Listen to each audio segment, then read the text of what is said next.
What's up, Facebook Live? Good to be here. Happy Thursday evening, afternoon, morning, depending on where you're watching from. Glad you're taking the time to join us, for those of you who are. Now, as you are tuning in, I'd love to know 3 things you're grateful for and where you're tuning in from. Inevitably, we've had people tune in from, Israel, Thailand, Tokyo, Australia, the US, Canada, Brazil. I'm trying to remember where else people have tuned in from, but I'm always excited to know where you're tuning in from. So as you're joining in, love to know 3 things you're grateful for, produce those automatic positive thoughts, and what you're grateful for. Oh, thank you for those little thumb likes. I appreciate those. So welcome, welcome, welcome. Also, tonight we're going to be talking about how to prevent overwhelm, which is really important. So Yvonne from Sydney, nice to see you. Debbie from Palm Harbor, Florida, nice to see you. Chris from the UK. Kyle, hello, nice to see you. Welcome, welcome, welcome. Thank you for those likes again.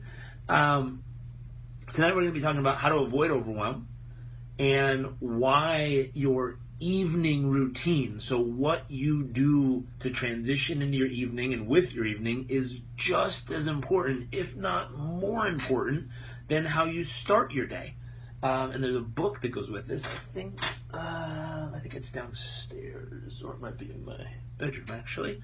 But we're going to be talking about these 2 pieces. So Debbie's experiencing overwhelm. Anelia, nice to see you. Yvonne, grateful for my daughter. Awesome. Ning Per, hello from London. I don't know how to say that. NG Per. Sounds cool. Hello. Welcome from London. Let me get the podcast started. So as you're tuning in from, where you're tuning in from, 3 things you're grateful for. Also, if you believe people in your community or around you suffer from overwhelm, or Angie. Oh, cool. That makes sense. If they suffer from overwhelm, or they're constantly stressed out, or they never quite have enough energy, they feel like they're burnt out, anyone like that, if you know someone, either tag them in this feed real quick or click the share button and say, hey, struggling with overwhelm, check this out. I'd love to spread this message and get it out to people. So let me get the podcast started and we will dive right in. Welcome everyone back to the Learn It, Live It, Give It podcast and Facebook Live.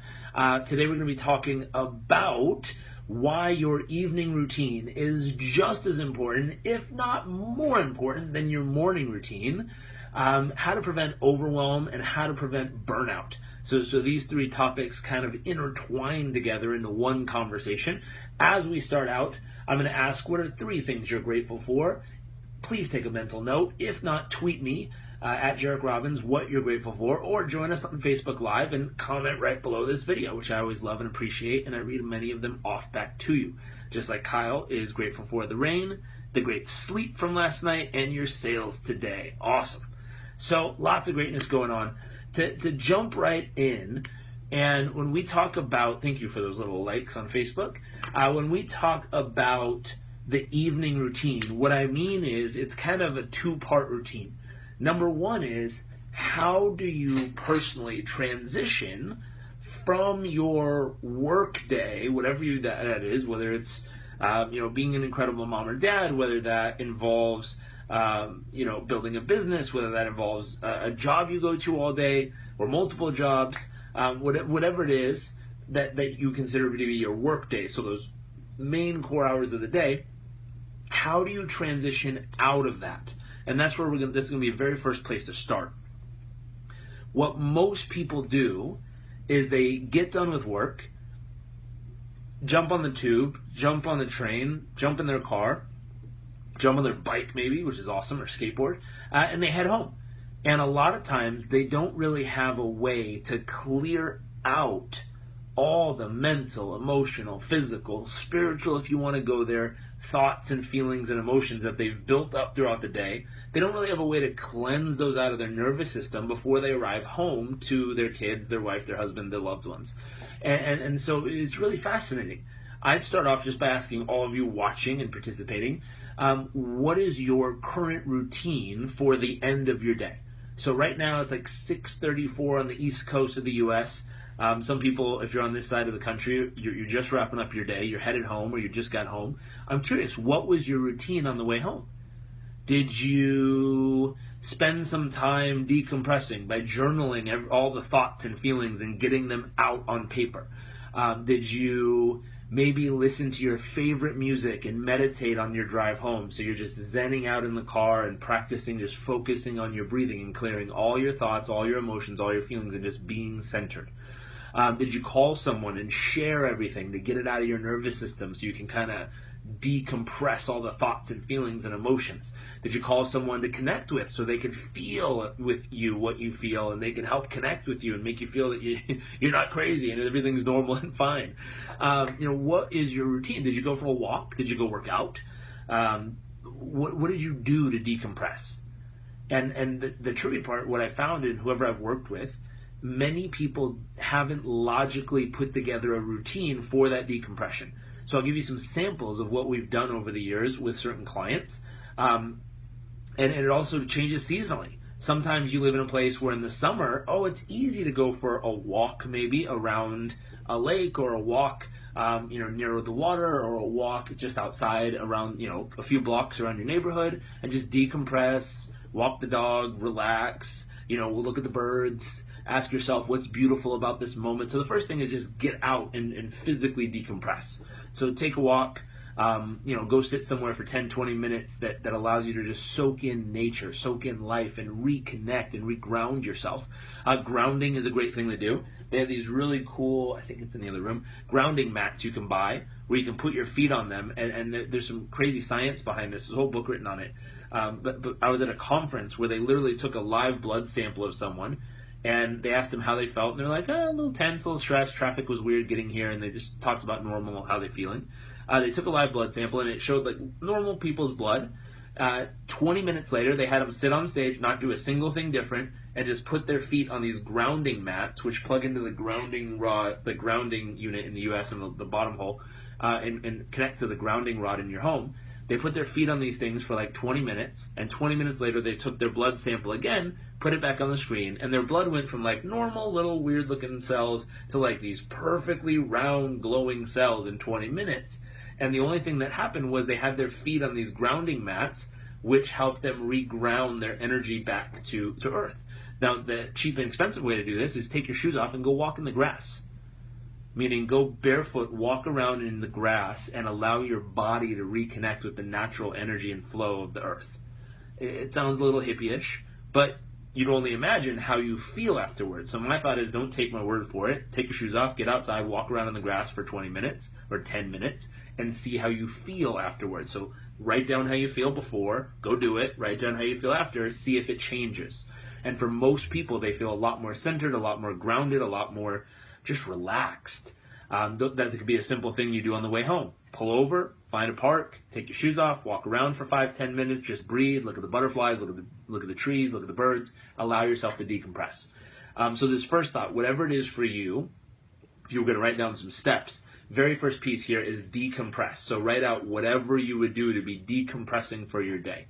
Now the next part is once you've cleared out all the thoughts or feelings or baggage or emotions or emails or conversations or whatever else that has built up. Oh, no sound.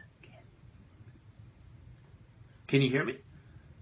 David says no sound. Hopefully the sound's coming through. So once you've decompressed and cleared out, perfect. Thanks, Natalie.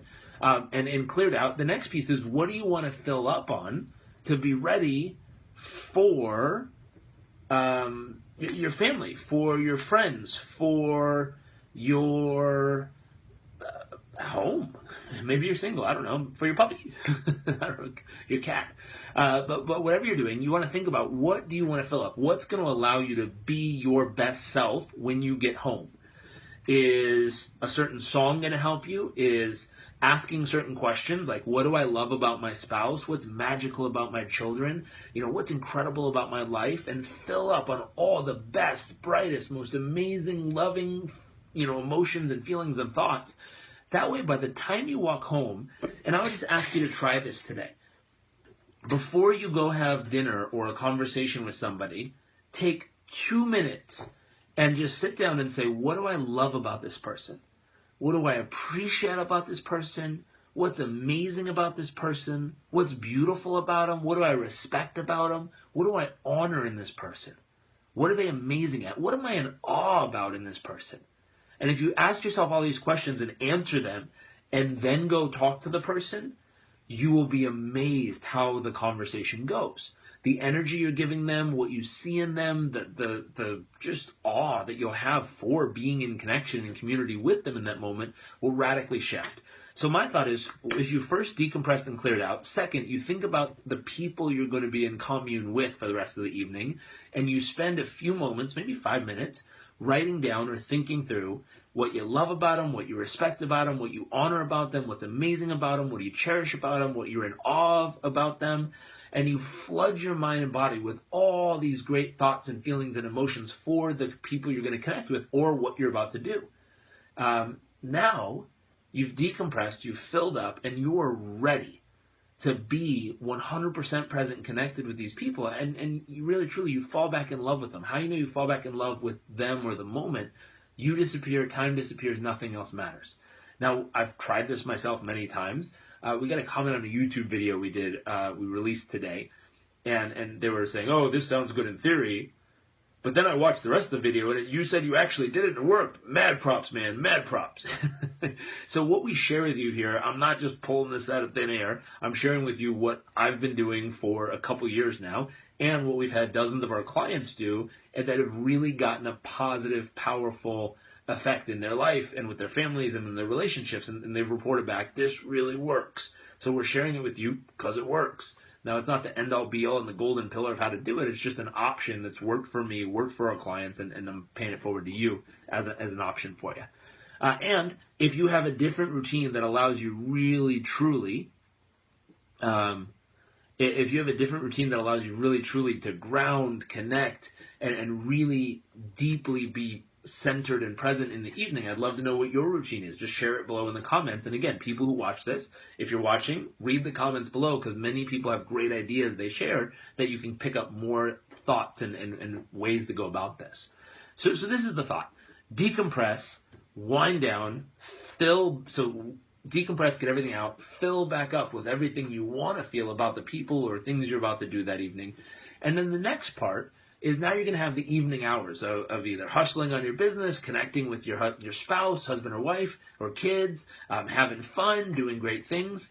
And what I'd love to ask is, what are the elements, what are the things you want to work on, what are the things you'd want to do that would start preparing you from, let's say you're going to go to bed at like 10:30, 11 p.m., so let's say from like right now, 6:42 p.m., what's everything you'd want to do in the evening hours that would allow your mind to start to decompress, your emotions to just release everything that's there, your energy to kind of wind down and be ready to have the most amazing night of sleep you could ever imagine.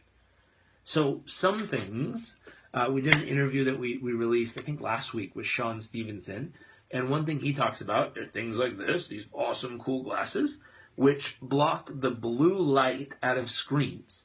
So this is something you could practice doing, is at a certain time at night, plopping on some blue blockers, and being in a place that literally allows you to start blocking out the blue light from your eyes so that it gives you the ability to not have anything mess with your melatonin and I believe serotonin levels. But the blue light starts messing with your biochemistry. So what's fascinating is if you start blocking the blue light or have a rule that says, hey, after a certain time, there's no screens in our home, no phone, no television, no computer screens. They all turn off. We go read a book. We lower the lights, and that can help you really truly wind down and allow your body to decompress. Another factor is the sounds you wrap yourself with. So if you are blasting heavy metal music until you go to bed, for some people that might be the most relaxing thing they've ever heard. Good on you, high five, it's crazy and cool. But for most people, you'd want to start choosing sounds, music, or environment that would naturally start relaxing your body. Lights, they have these really cool things that we have. Let me grab one. They have these really cool light bulbs by Philips. These things are called Hue, and it's a cool light system that you plug in, and you can start to choose the different. You can start to choose the different colors of your room. So it's interesting. I have some interesting parents. They're awesome.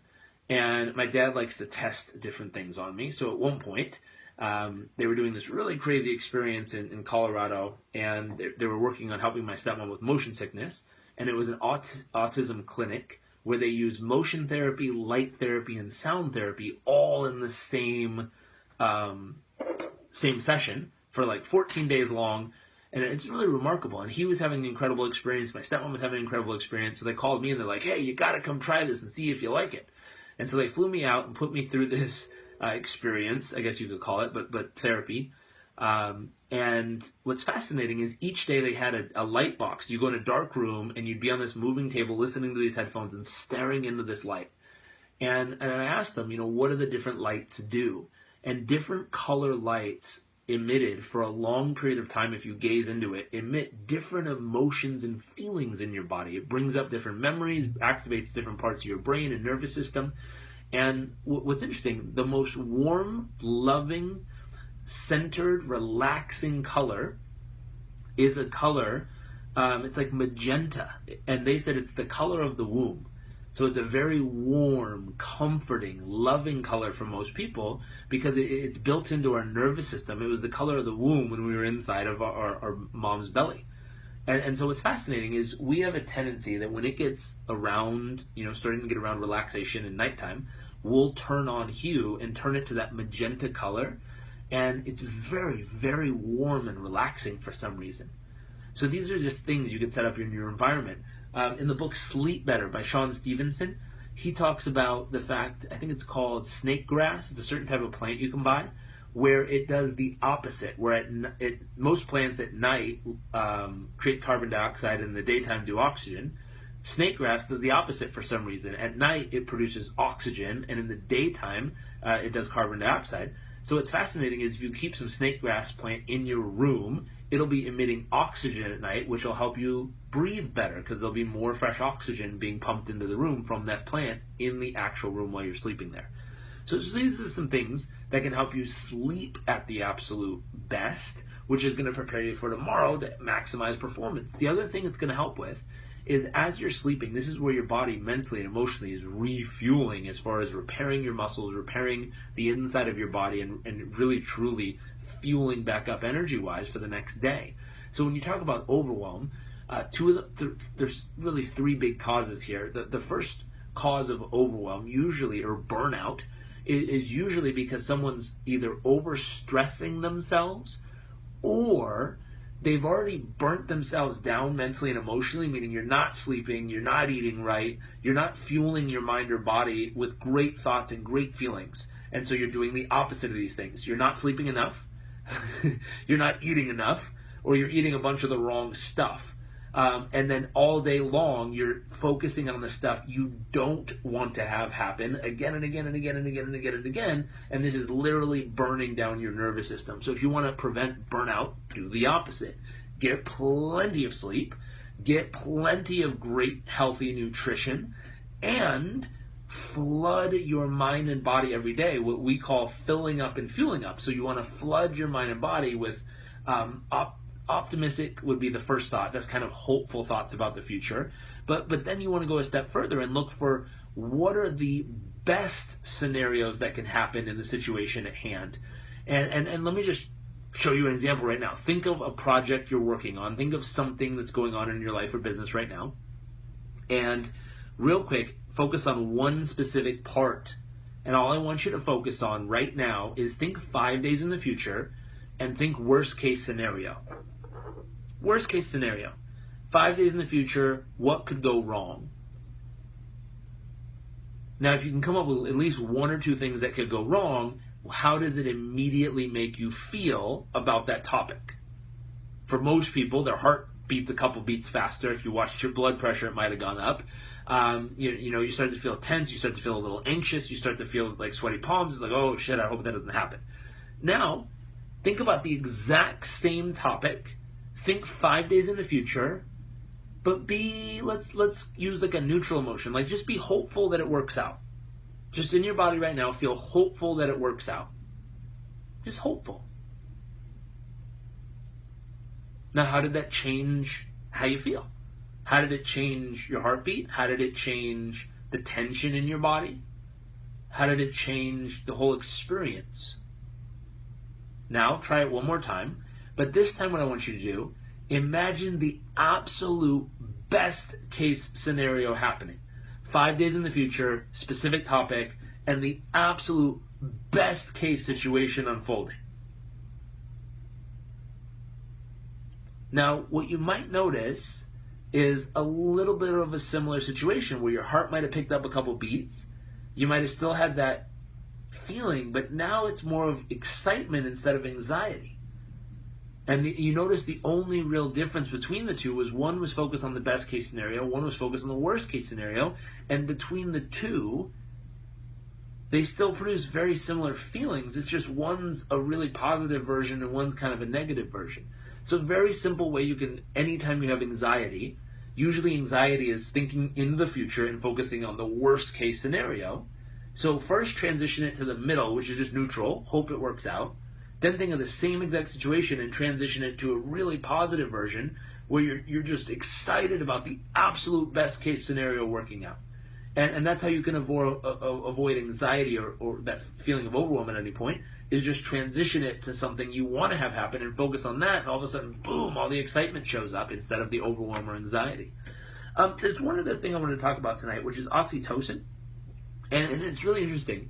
Oxytocin, the love drug, it comes through connection. We have a session in PCU, our performance coach training program. Let's see. Janice, nice to see you. Gregory, hello from Philly. Great job. Thank you. Welcome. So there's another thing we teach on oxytocin and other neurotransmitters and biochemicals in the body. And a big thing on oxytocin is the love drug. So what's fascinating is when stress and anxiety goes up. So they did a study where they noticed that when people travel for long periods of time, so a long flight, a long car ride, their anxiety and stress starts to naturally build biochemically in their body.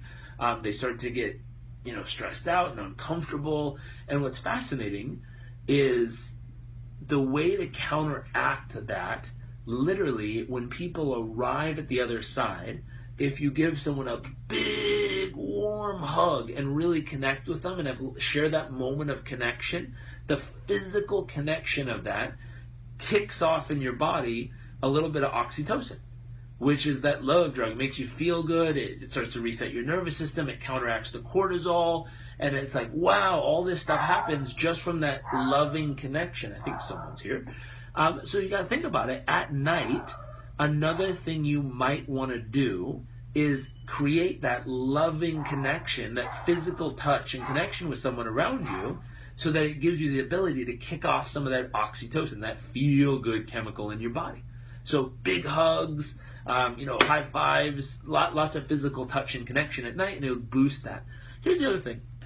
I was just looking this up. There's an institute called the Gottman Institute, which is really fascinating. And this is a gentleman who studied relationships. And he found out that within a few minutes, currently Oklahoma, welcome, Dr. Atif, and he found out within a few minutes of sitting with any couple, he'd be able to tell very quickly if their relationship is going to last or not, meaning if they're going to stay together or get divorced within probably, I think it says 5-10 minutes, he'd be able to tell. And he figured this out in what he referred to as a 5-to-1 ratio, meaning if the couple had 5 parts positive to every 1 part negative that in the conversation that they were talking to, and they constantly moved towards each other lovingly instead of away from each other negatively, then they were more likely to stay together for the long run. So one thing that's fascinating is my thought is instead of leaving that up to chance, why not make it a ritual? So if you have someone you're connected to and you want to have an amazing connection with them at night, every night, Why not make it a ritual that the first thing you do when you get home and the last thing you do before you go to sleep is tell them at least 5 things you really, really honor and appreciate and cherish about them. And what if you make this a ritual that not only it's how you end the day with them and how you reconnect with them, but it's also how you wake up to them. And if you start creating the habit and the ritual, which we've talked about in previous sessions, we've talked about habits and rituals. If you start building the cue, routine, and reward of constantly telling them what you acknowledge about them, what you appreciate about them, what you love about them, what's amazing about them, and they constantly return the favor, what's amazing is now you're taking what John Gottman has figured out, that 5-to-1 ratio, and you're purposefully building it into your routine so it's naturally working in your favor constantly for you. And I don't think those things happen by accident. I think some couples become conscious of it at some point and choose to do it every day, and others don't. So this is something, if you want a great relationship, and I would take this further than just intimate relationships, Gregory, it is interesting. If you want it to last in other relationships, think about your customers. Do you have a 5-to-1 ratio with your clients? Meaning, whenever you think of your client, you think 5 parts positive to every 1 part negative. Do they have a 5-to-1 ratio with your business? Every time they think of your business, do they have 5 parts positive to every 1 part negative? I mean, if this guy figured out this is how relationships last, then every relationship you're in, you want to build that 5 parts positive to every 1 part negative. Now, if you have children, we don't yet. We've practiced on our puppy. But if you have children, you might want to start, end, and reinforce throughout the day this 5 parts positive to any 1 part negative in the conversation with them to build and deepen that relationship and constantly keep it fresh. So, circling back around, we talked about transition routine out of your workday into your evening, how to avoid overwhelm or anxiety. And then we were just talking about relationships here, how to keep that bond fresh by creating oxytocin. The other way to create some oxytocin, which is a beautiful, beautiful thing, is when you do a random act of kindness, it produces oxytocin in you. It produces oxytocin in the person receiving the random act of kindness.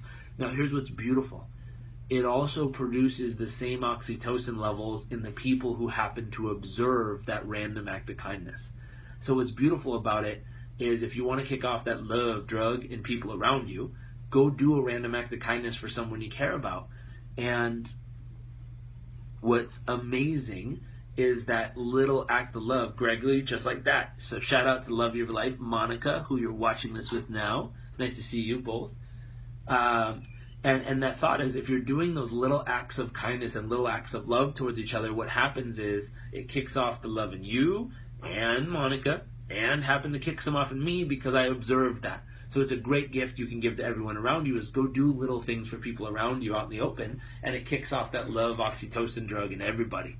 Anyways, I have to get running, but I think we have like 2 or 3 minutes left. If you have any questions whatsoever, I'd be happy to answer them for you. Sherry, nice to see you. Let me comb through here. I know there's been lots of people talking. See what's up. Scroll up. Chris from the UK, welcome. Yvonne tuning in from Sydney, nice to see you. Debbie from Palm Harbor, welcome, welcome, welcome. She says grateful for a beautiful family, your voice, beautiful blue water. Kyle, what's up? Grateful for Anila? Cool name. Debbie, oh my God, overwhelmed got you today at work, so hopefully these things can help you relax and de-stress there. Angie, nice to see you. Kyle, love. Natalie from Niagara Falls, grateful for family, your passion in business, very cool. Chris, grateful for past resistances, yourself and your father being fab role models, awesome.